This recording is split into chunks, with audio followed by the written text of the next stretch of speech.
yang di belakangku.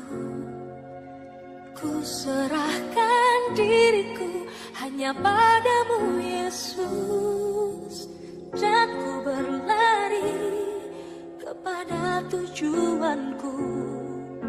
Kau beriku hari yang baru, yang lama telah berlalu. Rencanamu, oh Tuhan, indah bagiku, tak terbatas oleh pikiranku.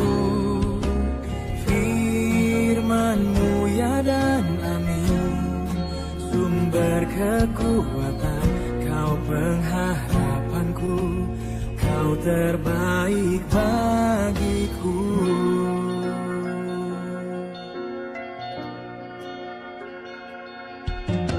Ku melupakan yang di belakangku.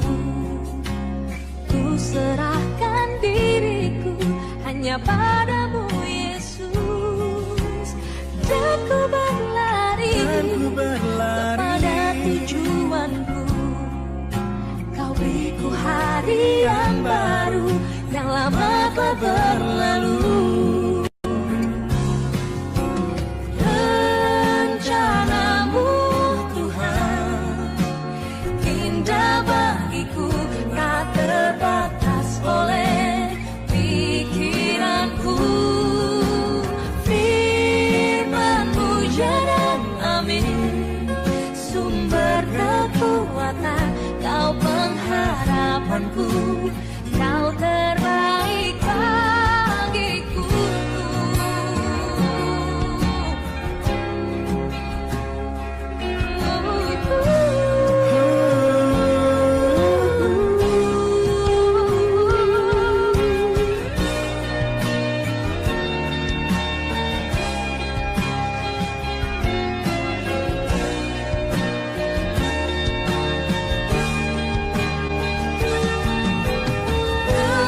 Rencanamu Tuhan, indah bagiku, tak terbatas oleh pikiranku.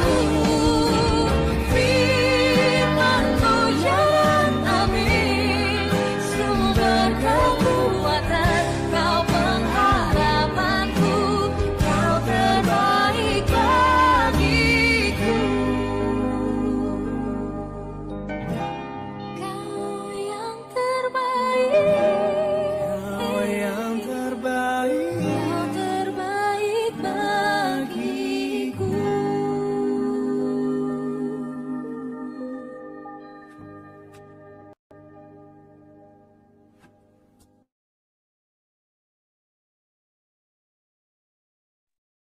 Baik, puji nama Tuhan. Tuhan kita baik selalu di dalam hidup kita. Amin. Haleluya. Baik saudaraku, tidak lagi membuang waktu, kita sangat bersuka cita. Bapak Ronald Yakob ada di tengah-tengah kita. Puji nama Tuhan. Haleluya. Baik saudara, kita akan masuk di dalam pemberitaan firman Tuhan dan tentang kesaksian yang luar biasa tentunya dari Bapak Ronald Yakob Lokolo. Beliau adalah saat ini saudara sudah tahu beberapa media sosial, saudara mungkin sudah tahu bahwa beliau adalah seorang mantan Napi Nusa Kambangan. Tapi itu hari ini Tuhan pakai luar biasa. Harusnya beliau ini sudah mengalami satu vonis eksekusi. Tapi Tuhan begitu mengasihi beliau dan Tuhan membawa dia, menarik dia kembali ke jalannya yang benar. Dan Tuhan selamatkan. Dan saat ini Tuhan pakai hambanya ini menjadi seorang praktisi rehabilitasi sosial disabilitas mental ya, ODGJ. Dan juga sebagai konselor adiksi. Tentunya beliau ini dulunya berhubungan dengan zat-zat adiktif. Dan beliau adalah bukan saja pemakai tapi bandar besar narkoba. Dan hari ini Tuhan pakai luar biasa. Beliau adalah Sekjen Forum Komunikasi Lembaga Kesejahteraan Sosial NAPSA ya. Dan juga beliau juga adalah ketua Jaya Permai Indonesia dan konselor adiksi dan pelayan sosial. Dan saudara, hari ini tentunya kita akan mendengarkan satu kesaksian yang luar biasa dan ada kebenaran firman Tuhan yang boleh disampaikan oleh hambanya Pak Ronald. Untuk waktu selanjutnya saya persilakan kepada Pak Ronald. Tuhan Yesus memberkati.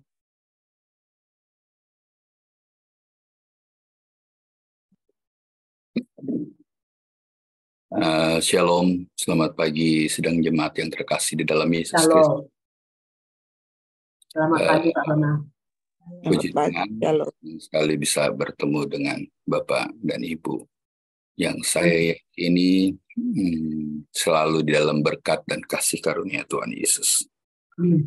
Hari ini saya mau membawakan satu firman Tuhan, entah kenapa agak sama ya dengan apa yang akan saya bawakan pada hari ini, yaitu ada di Hosea 11 ayat 8 dan 9. Saya tidak membawakan PPT, tapi saya meminta Bapak dan Ibu membaca firman tersebut.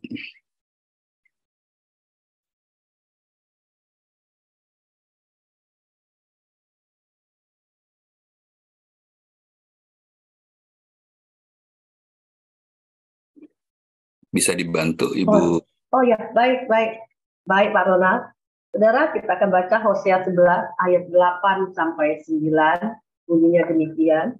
Masakan aku membiarkan engkau, hai Efraim, menyerahkan engkau, hai Israel? Masakan aku membiarkan engkau seperti Atma, membuat engkau seperti Seboim? Hatiku berbalik dalam diriku, belas kasihanku bangkit serentak. Aku tidak akan melaksanakan murkaku yang bernyala-nyala itu. Tidak akan membinasakan Efraim kembali. Sebab aku ini Allah dan bukan manusia. Yang kudus di tengah-tengahmu dan aku tidak datang untuk menghanguskan. Puji Tuhan. Baik. Firman Tuhan yang begitu penuh pernyataan kasih, bagaimana Allah selalu akan menyertai kita. Allah akan menyertai seluruh anak-anaknya. Saya akan membawakan satu kesaksian. Pada awalnya adalah kehidupan saya sangat baik, dengan keluarga yang sangat baik. Saya lahir dari keluarga dengan suku Ambon ya. Suku Ambon. Papa mama saya orang Ambon. Kami hidup dari keluarga yang juga cukup baik. Cuman memang saya satu-satunya anak yang cukup, menurut saya sih cukup nakal ya. Cukup nakal karena sering sekali, sangat sekali menyukai tantangan di dalam kehidupan, di dalam menjawab kehidupan. Dan juga menjawab hal-hal yang membuat adrenalin ini meningkat. Kemudian saya menikah pada tahun 90. Saya bertemu dengan seorang wanita bersuku Jawa. Kami berkenalan di dalam 3 bulan saja, terus kemudian kami menikah. Di dalam pernikahan tersebut, saya pada saat itu masih beragama Islam. Ya. Tetapi di dalam perjalanan 4 tahun kemudian setelah anak saya melahir, sebelum anak saya lahir, jadi 3 tahun sebelum anak saya lahir, istri saya sudah menyerahkan dirinya kepada Tuhan Yesus dengan dibaptis, ya, tanpa ada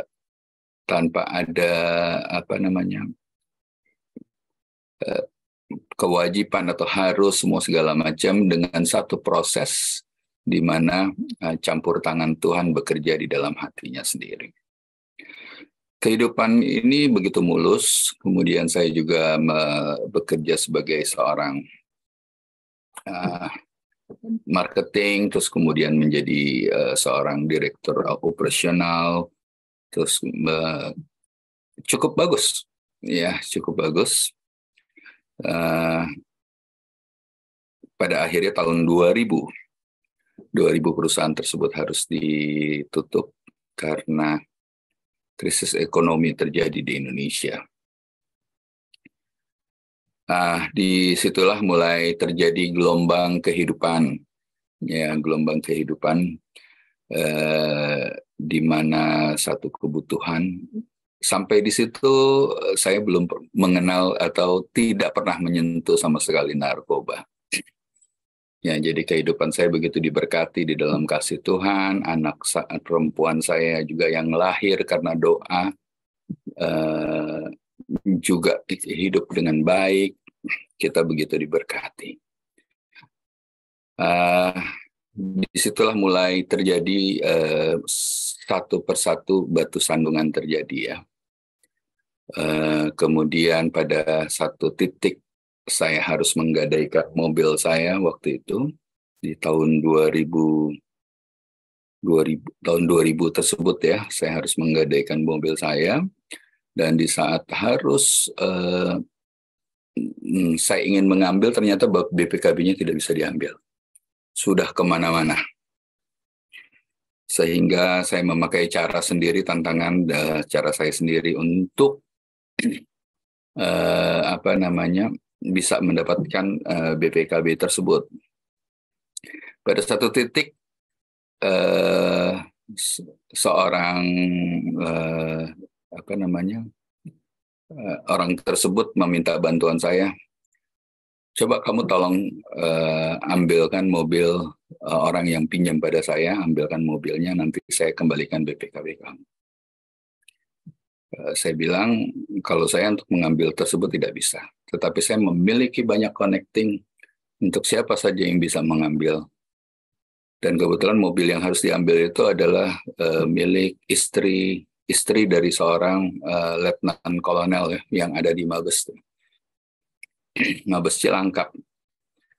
Dengan link yang ada, proses akhirnya mobil tersebut berhasil dirampas. Dan sesuai ketentuan dia harus membayar biaya jasa tersebut. Tetapi di saat harus membayar biaya jasa, dia tidak ingin membayar. Artinya saya masuk ke dalam lubang kedua kali. Karena dia tidak ingin membayar, saya langsung potong hutang-hutang orang tersebut, dan saya serahkan semuanya. Dia tidak bisa menerima, dan disitulah saya mulai pertama kali berurusan dengan kantor polisi. Wanita ini suaminya juga seorang polisi. Sehingga pada saat itu saya mulai ditangkap dan ditahan, masuk ke dalam satu proses.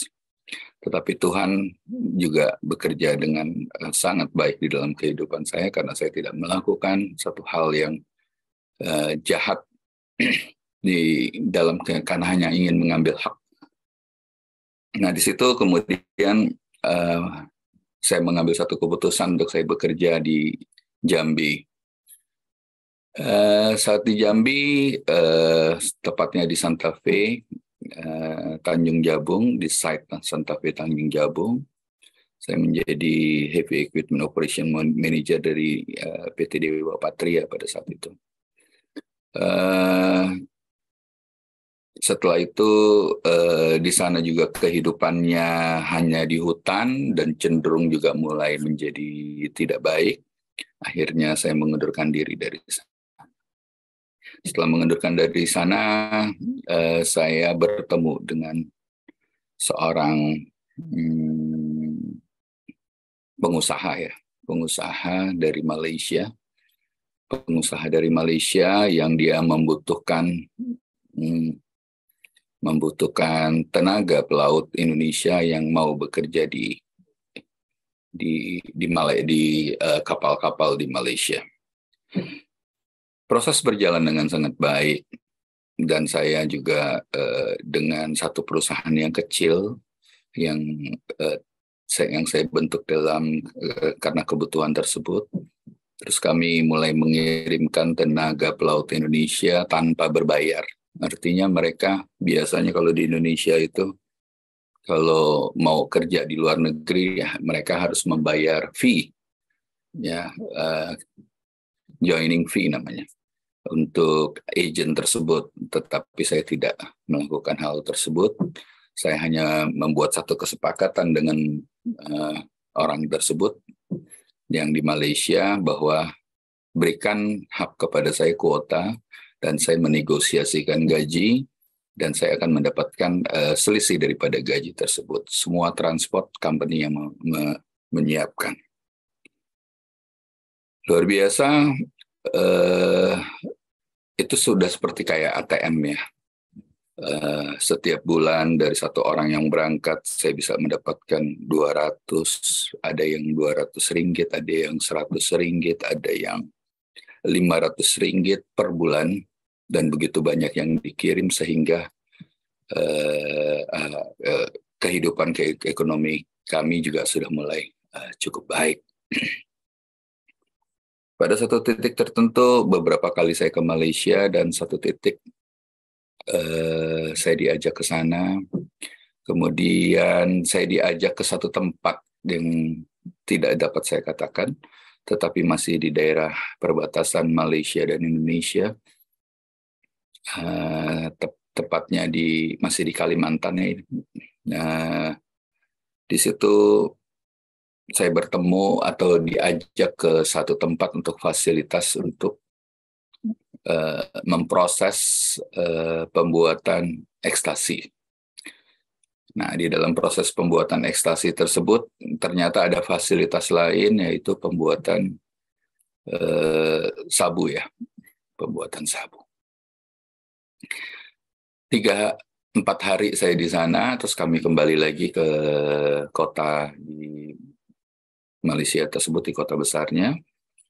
Dalam perjalanan, sembari menyetir mobil, saya mengatakan, bikin seperti itu mah mudah. Ya, perkataan inilah sebenarnya ungkapan dari satu proses yang ada di dalam di saat saya melihat, menganalisa semua segalanya, dan mengatakan ini kok prosesnya gampang. Dia cukup kaget, dia mengatakan gampang katanya. Ya, gampang, saya bilang begitu. Berikan alat-alat yang saya minta, saya juga bisa bikin seperti itu, plus dengan bahan bakunya. Saya berpikir bahwa itu hanya pembicaraan biasa saja. Tapi dia mengatakan, Ronald, are you serious? Katanya gitu. Bisa melakukan seperti itu, membuat seperti itu. Ya, kenapa kamu bilang bisa? Karena proses yang Anda lakukan itu terlampau besar risikonya, saya katakan. Kenapa? Karena proses produksi pada saat itu adalah dengan kapasitas tangki 100 liter ya, harus masuk 100 liter. Kalau itu meledak, dan itu sangat rentan untuk bisa meledak, saya bilang. Dan di saat meledak itu seperti bom, saya bilang begitu. Oleh sebab itu, terus kemudian dia bertanya apa saja yang dibutuhkan. Saya hanya membuat catatan berdasarkan analisis saya butuh tangki.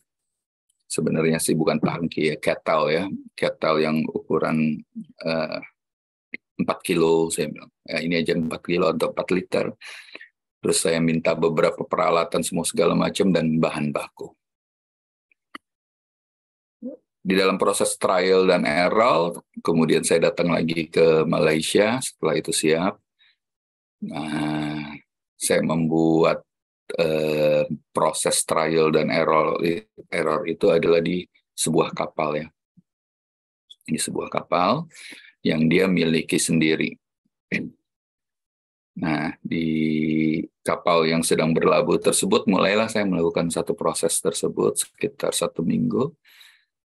Dan jadi ya, trial dan error saya 4 hari melihat mesin semua segala macam, melihat proses, kemudian saya analisis, kemudian mulai begitu kedatangannya lagi, terus kemudian saya mulai membuat itu trial and error, jadilah produk sabu tersebut, atau di sana disebut ice. Oleh karena hal yang yang dibuat, cuman ukurannya menjadi lebih kecil. Waktu itu sabu jadinya hanya untuk ukuran 2 kilo sekali produksi.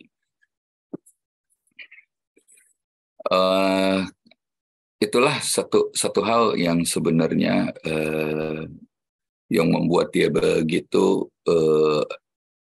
sangat mempercayai. Kemudian dia meminta saya untuk mengajarkan kepada stafnya untuk bagaimana membuat satu proses tersebut, dan itu saya ajarkan semua dan saya kembali ke Indonesia.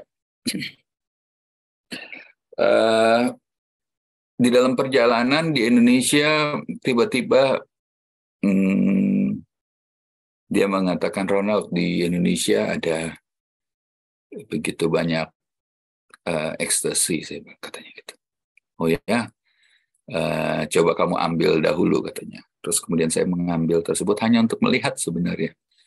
Jadi di sini saya tidak pernah menjual semua segala macam, hanya untuk melihat. Terus kemudian saya ambil tersebut. Ternyata ngambilnya bukannya, saya pikir cuma 1, 2 atau nggak pernah berpikir banyak ya.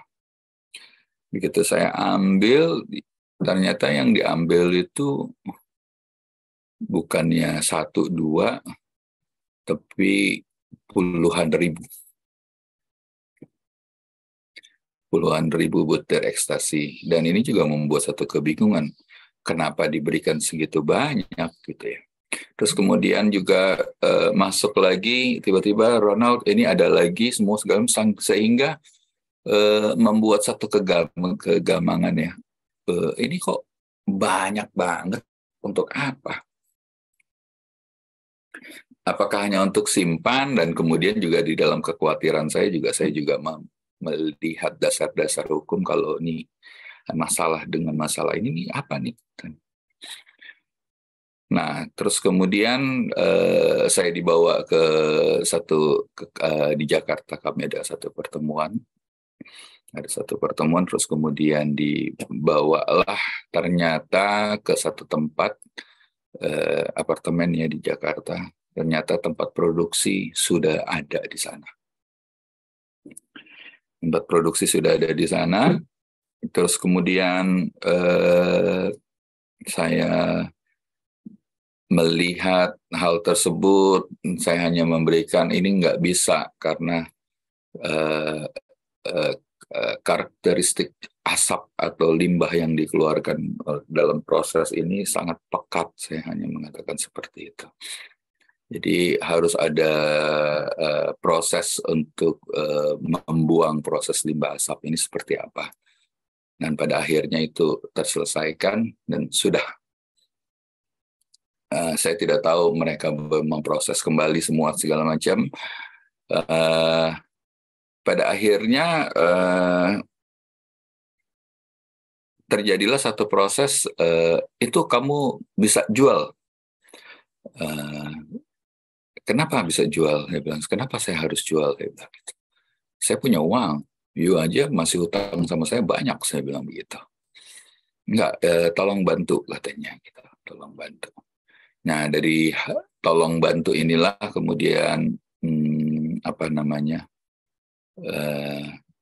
dia memberikan saya menghubungi teman saya di Tanjung Priok, dan saya memberikan 300 butir kepada dia, ini untuk kamu lah, kalau kamu ini, tapi jangan ini ya, untuk pakai, jangan dijual. Ternyata itu dijual sama teman saya di Tanjung Priok ya, sesama orang Ambon, dan disitulah sebenarnya mulai terjadi proses di mana saya mulai ditangkap pada tahun 2004. Tetapi prosesnya itu juga berjalan dengan unik, dimulai di saat saya memberikan barang tersebut kepada istri bos tersebut. Ya, istri bos tersebut karena dia mau ulang tahun, saya juga memberikan kepada istrinya stok yang ada di saya 300. Dan pada akhirnya pada bulan Juni saya ditangkap. Ditangkap bukan karena saya menjual. Ya, ditangkap karena istri dari orang Malaysia itu tertangkap saat mereka berpesta pora di saat ulang tahunnya. Dan juga saya kaget karena dia memakai ekstasi tersebut di sebuah klub, karena dia mengatakan, enggak kok, kita di rumah aja, kita hanya pesta di rumah saja, kita nggak kemana-mana. Ternyata dia membagi-bagikan ekstasi itu kepada teman-temannya di satu diskotik di Jakarta dan hike di sana. Sampai pada titik tersebut, saya belum pernah memakai ekstasi, belum pernah memakai sabu ya, belum pernah memakai sabu. Walaupun saya sudah mulai memproses semua segala macam seperti itu. Setelah tertangkap, saya juga bingung, ditanya barang bukti mana yang diminta barang bukti harus seperti apa. Yang ada di rumah cukup besar jumlahnya, yang ada di tempat lain sangat besar jumlahnya, dan di tempat yang lain lagi juga ada peralatan untuk proses produksi. Ya, untuk proses produksinya itu adalah proses produksi sabu dan juga proses produksi ekstasi. Kenapa di situ juga ada proses ekstasi? Karena di dalam analisis saya, sisa bahan baku atau ampas daripada pembuatan sabu tersebut ternyata menjadi bahan yang sangat baik untuk menjadi base sabu untuk ekstasi, karena pada saat itu MDMA sudah sangat sulit masuk melalui ke Indonesia ya. Itu adalah satu proses bagaimana saya tertangkap, masuk ke Polda dengan proses yang menyedihkan. Ya, yang menyedihkan. Di situ juga saya mulai ikut ibadah di layanan di Polda. Terus kemudian saya masuk di Salemba. Pada saat masuk di Salemba, saya mendapatkan uang yang cukup pada saat itu untuk mengurus bagaimana perkara ini bisa berjalan dengan baik. Tapi di tengah perjalanan, teman seperkara saya yang hanya 300 butir itu istrinya tidak mau, harus pakai pengacara, sehingga jaksa pada saat itu tidak mau menerima sama sekali uang yang sudah kita sepakati karena sudah ada pengacara dari pihak kami ya.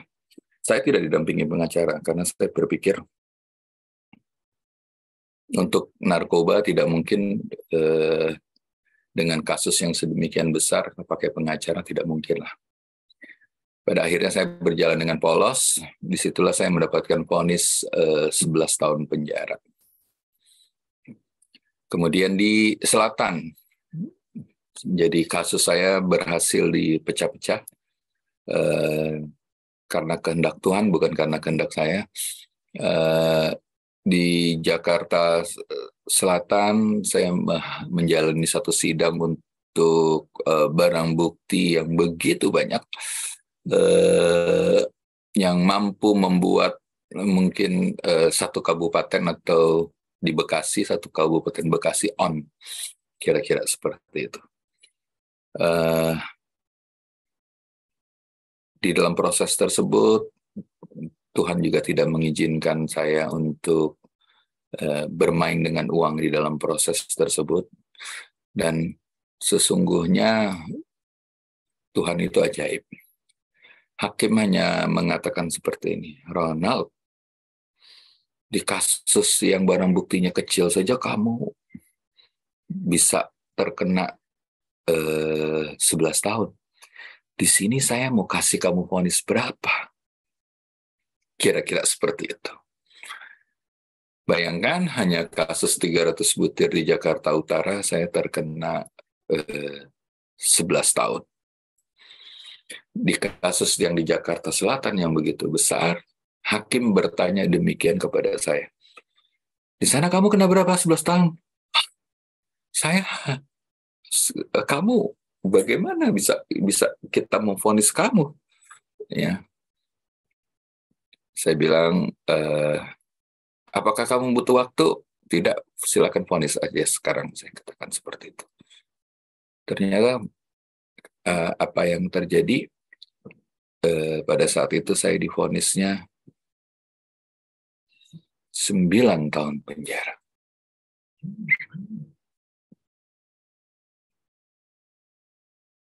Jadi total saya adalah 20 tahun penjara. Mohon maaf, yang di Jakarta Utara 9 tahun penjara, yang di Jakarta Selatan saya divonis 11 tahun penjara.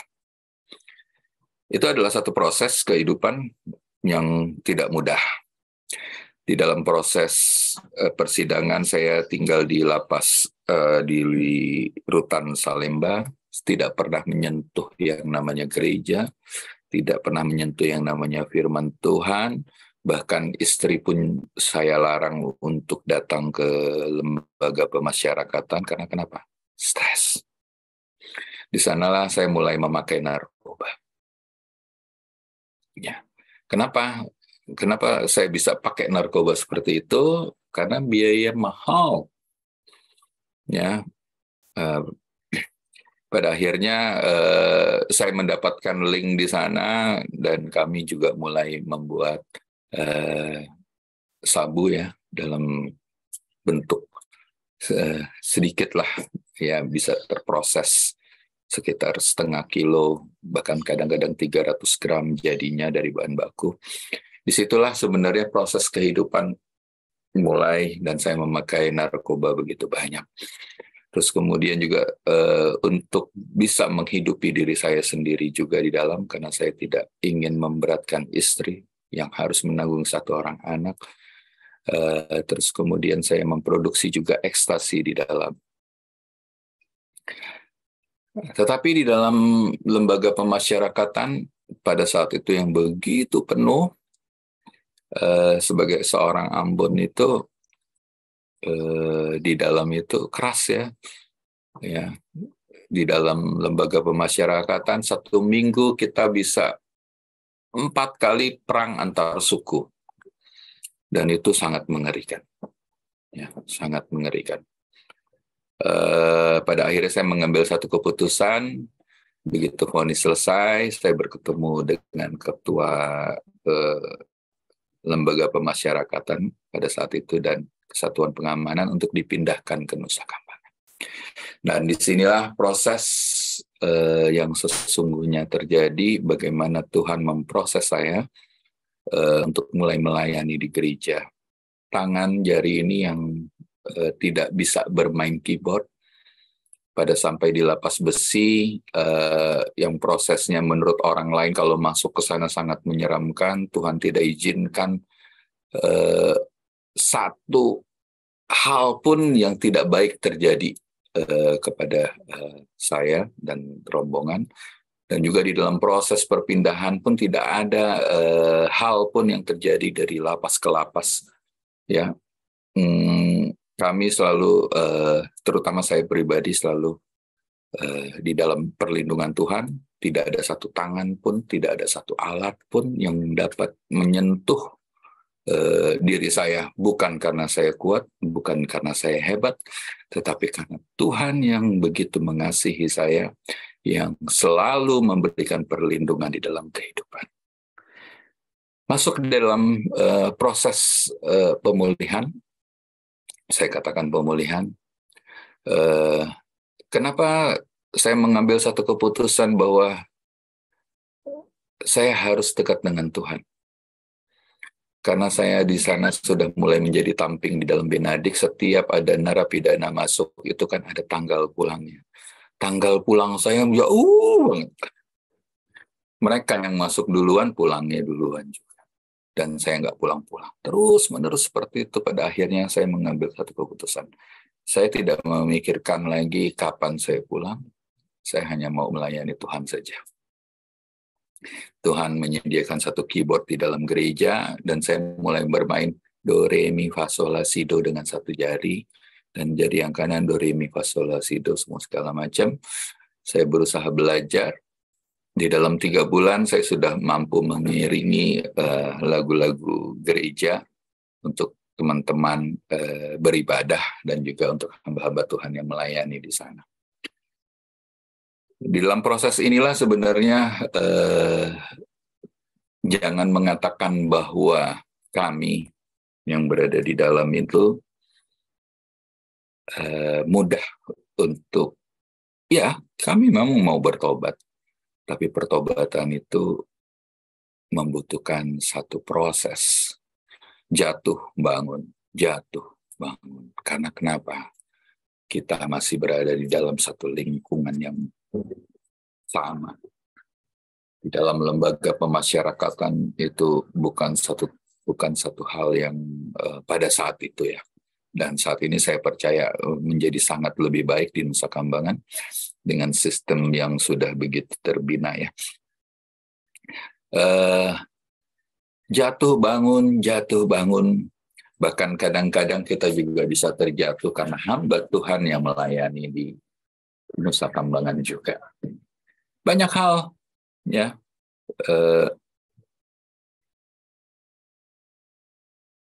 Ya Pak Justinus, terima kasih. Saya juga ada di Lapas Besi, tapi saya belum pernah di Lapas Batu. Jadi di dalam pelayanan tersebut banyak sekali hamba Tuhan yang setia melayani di sana, ya setia melayani di sana. Dan kadang-kadang mereka juga berkata, bukan kadang-kadang, banyak yang berkata kepada saya, kok udah dilayani, mereka pulang, masuk lagi. Sepertinya apa yang kita buat itu kok nggak ada hasilnya. Saya selalu mengatakan seperti ini. Terutama kepada hamba-hamba Tuhan yang secara pribadi melayani. Jangan pernah berkata firman yang sudah kalian taburkan itu menjadi sia-sia. Saya adalah salah satu bukti bahwa firman Tuhan yang sudah keluar tidak menjadi sia-sia. Kuatlah terus di dalam pelayanan. Bekerjalah terus di dalam pelayanan kepada mereka yang berada di lembaga pemasyarakatan. Lakukanlah dengan hati, bukan dengan pikiran. Ya, lakukanlah dengan hati, bukan dengan pikiran. Ya, jangan memiliki kepentingan ganda di dalam pelayanan di lembaga pemasyarakatan. Atau jangan memiliki kepentingan ganda di dalam pelayanan Bapak dan Ibu. Karena kenapa? Narapidana di lembaga pemasyarakatan itu bukan orang yang bodoh. Mereka sangat mengerti gestur. Ya. Bahkan mereka juga banyak mengatakan kepada di dalam pembicaraan kita, sebenarnya kita loh yang ngelayanin mereka, bukan mereka yang melayani kita. Ya, setelah selesai ya dalam pembicaraan, kenapa? Karena mereka yang begitu diberkati, dan mereka juga ada banyak juga yang berkata sebenarnya yang dalam pergumulan mereka bukan kita. Kita sih enjoy aja. Nah, kira-kira seperti itu. Tetapi kembali lagi, firman yang ditaburkan oleh Bapak dan Ibu di dalam pelayanan di dalam lembaga pemasyarakatan itu akan berbuah dengan baik di saat tidak ada kepentingan ganda. Saya mampu dirubah oleh Tuhan melalui hamba Tuhan, melalui Ibu Foni juga yang ada di sini. Selamat pagi Ibu Foni. Ya, Ibu Foni kebetulan Manado ada dalam kumpulan orang-orang Ambon yang di Cilacap, beliau juga cukup memperhatikan ya, terutama dengan vokal grup Sionnya. Beliau juga bernyanyi, memberikan kesaksian dalam pujian, semua segala macam. Personal touch di dalam pelayanan tanpa ada kepentingan ganda itu jauh lebih efektif bagi para narapidana. Nah, bagaimana kepentingan ganda itu bisa terjadi? Ya, di saat bapak dan ibu tidak dimanipulasi oleh narapidana. Dan juga di saat bapak dan ibu tidak memanipulasi narapidana yang ada di dalam. Ya. Itu satu yang saya hanya ini kan. Ya. Karena kenapa? Azas saling memanfaatkan itu memang sangat besar terjadi. Ya, banyak hamba Tuhan yang terjatuh di dalam pelayanan di Nusa Kambangan di saat berhubungan dengan bandar-bandar besar.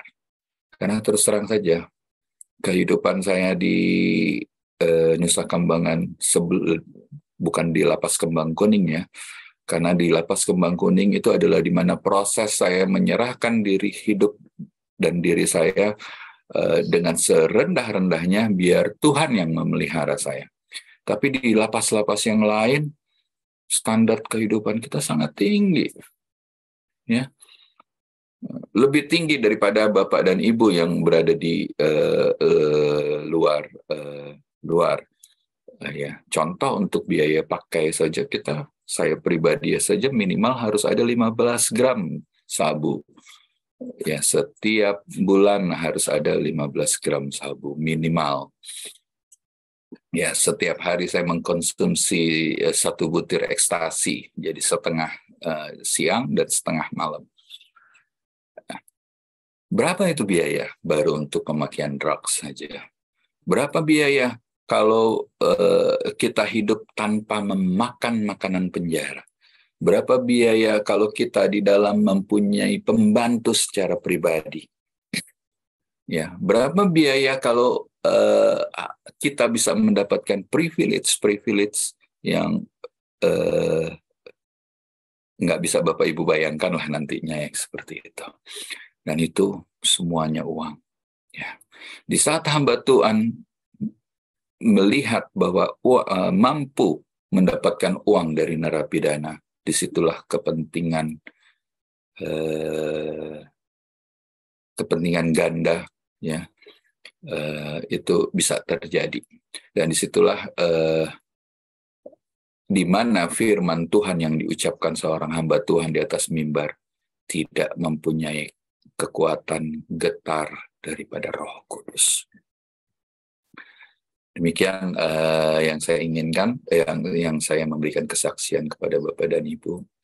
Saya adalah satu proses di mana hamba-hamba Tuhan yang melayani di Nusa Kambangan, yang mampu menguatkan, meneguhkan, dan mampu menerima saya apa adanya. Ya, di dalam satu proses banyak sekali kejadian, banyak sekali hal-hal yang terjadi di dalam kehidupan saya. Tetapi semuanya itu sesungguhnya karena belas kasihan Tuhan kepada saya melalui hamba-hambanya yang melayani di sana. Jadi saya percaya Bapak dan Ibu di saat melayani, layanilah mereka. Jangan pernah merasa sia-sia untuk pelayanan kepada mereka. Karena ada kalanya seorang narapidana datang di dalam pelayanan karena konsumsi atau makanan yang dibawa oleh Bapak dan Ibu. Tetapi dari makanan yang Bapak dan Ibu, ya, mungkin saja ada satu atau dua jiwa yang tersentuh hatinya oleh Tuhan. Dan kemudian dia akan hidup menjadi baik. Banyak hamba-hamba Tuhan yang dari keluaran dari lembaga pemasyarakatan yang pada saat ini menginjili di tempat-tempat terpencil. Bahkan saya juga sangat kaget begitu saya memberikan satu kesaksian di salah satu site ya. Ternyata hamba Tuhan yang jebolan dari Nusa Kambangan itu banyak sekali. Saya juga di sana tahun. Artinya apa? Disitulah sebenarnya Tuhan bekerja. Ya, memakai anak-anak yang berada di dalam lembaga pemasyarakatan untuk melayani. Dan disitulah sebenarnya buah karya yang Bapak Ibu lakukan di dalam pelayanan, di dalam lembaga pemasyarakatan sudah memberikan hasil. Demikian kesaksian yang saya ingin berikan pada hari ini. Terima kasih, Tuhan Yesus memberkati.